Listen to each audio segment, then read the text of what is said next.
มังเออสำนีฮอร์อ้าวสวัสดีทุกคนครับเราต้องงวนเอาคลิงเชียปองปลาโน่งไก่นะงวนเอาก็ตีเชียก็รอกอันนับในแต่เราแต่เยอะฮันในเนี่ยมีนำจุดหมอกนะผักชูรสเซมหอมกันในบ่อแต่ทีนี้รอกมะนาวเสียงมันนะรอกปลายแต่ละเชียก็มาก็แควะแกะปนในได้นะไก่ต่อที่คลิงเชียกับมุจอน้องอโมปุยเล่นในมองเราแต่แบงบ่อเล่นในมันน่ากลายละกลายไหนไปไหนได้โอเคครับเพื่อนๆวันนี้มากินข้าวด้วยกันครับแกงปลานิลครับแกงเผ็ดนะครับแล้วก็มีน้ำพริกมะนาวยักษ์ไม่รู้เขาเรียกว่าอะไรนะน้ำพริกมะนาวยักษ์แล้วก็มีผักหลากหลายเลยครับผักชูรสต้มแล้วก็มีเนี่ยลูกกระเจี๊ยบนะมะเขือพวงมีหลากหลายเลยครับมากินข้าวด้วยกันครับไก่ต่อที่พิชินกับมูจอนของเราตะเยะอลันแกลนาทีเชียฮารอกปลายแกลนะหมูหอมมาก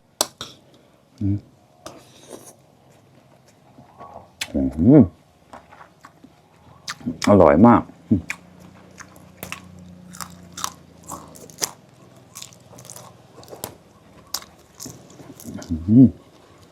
ทอดมากับเราแล้วเยอะ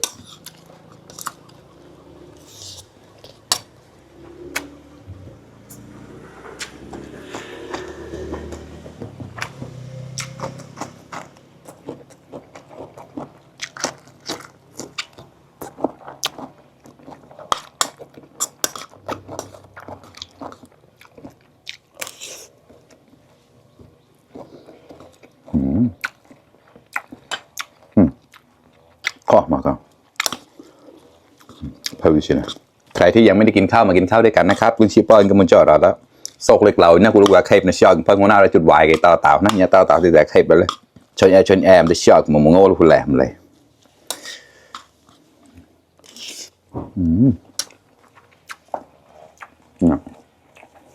นำจุดหมอดใส่แล้วกันเสียบเข้ามาขอดาดนะ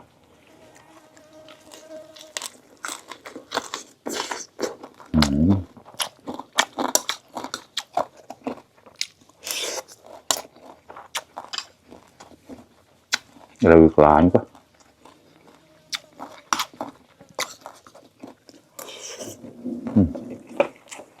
วุ่นวาย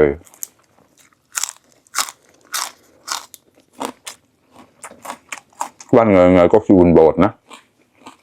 เปิดก็คือวุ่นวายแหละเราละ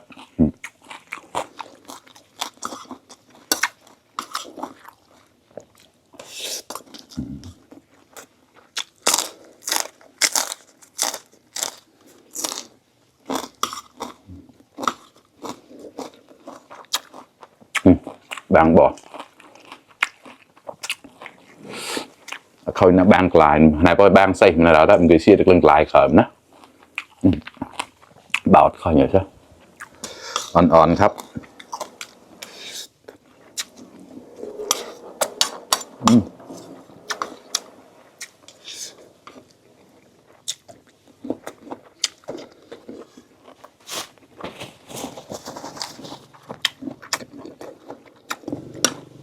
มากินแกงเลยครับเชี่ยแคว้นของเราแล้วเชี่ยมานับพรอกนะกูเชี่ยแคบแล้วเดี๋ยวเราแจ้งมังกรน่าได้เราจะเสียๆก็ได้พอใส่เดี๋ยวเราจะทำแกงเผ็ดไปนะแคว้เป็นเรามาครับเพื่อนๆแกงปลานิลนะครับมาครับ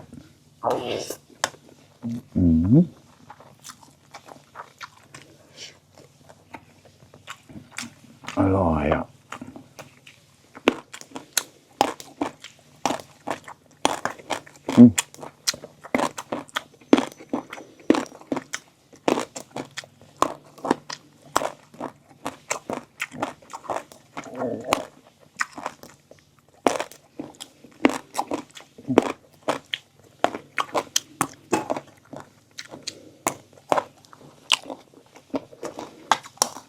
บาดค่ะ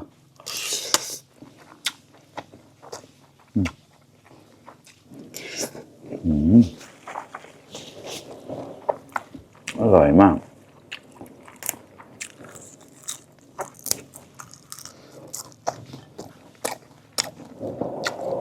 น้ำพรอกเลยนึกแฝงอดอุ่นอยู่แล้วนะ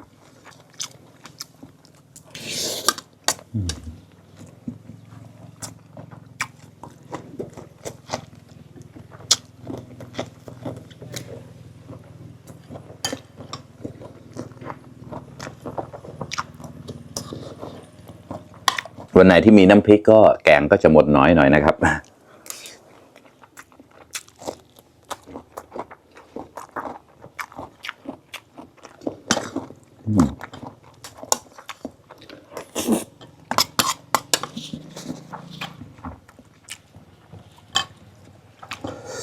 siêu chơi nè con chân o lại đó đó nhảy nèm nè lời đất lao đó đó tại là mùa mùa nó mày đi đấy sẽ bọt không mà khó nhỉหวานมาก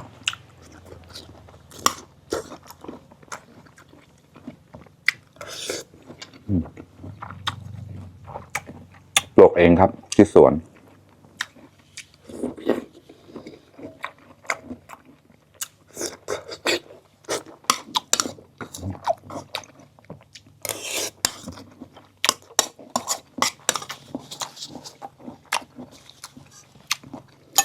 เสียการมาหลอกไปแล้วด้วย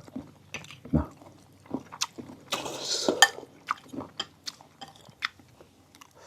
อีกสักชิ้นหนึ่งครับ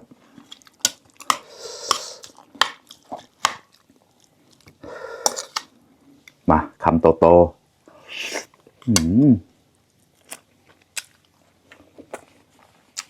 อร่อยมาก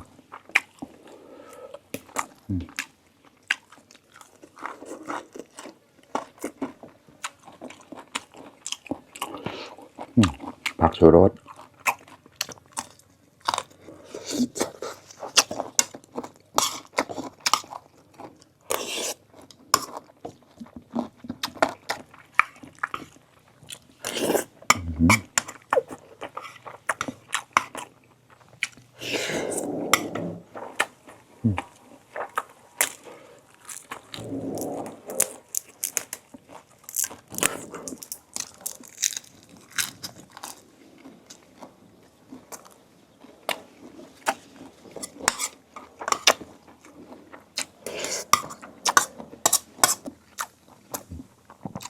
บางมานอนเหมือนกันหน่อไม้ลายนะครับโมนไปก็ไปลองบางมีลายนะข้อมาแล้วบาดก็เราเนาะตัวกูเชียนะคนเราอะไรกูเชียเราละ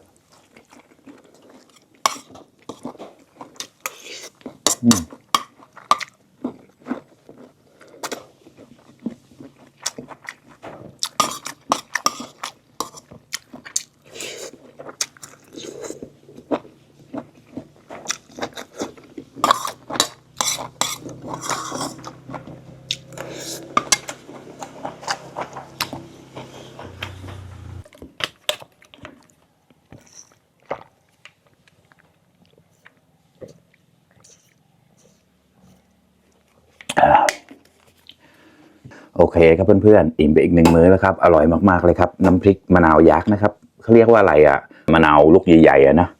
เนี่ยน้ำพริกกะปิกับมะนาวยักษ์เนี่ยเขาทำอร่อยมากครับแล้วก็มีแกงปลานิลนะครับผักหลากหลายเลยครับพอมากับเราต้องเยอะปังเตียงกันแล้วนะ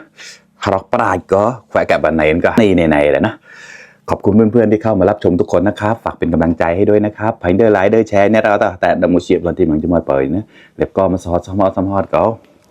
ตั้งกูนราวบ๊ายบาย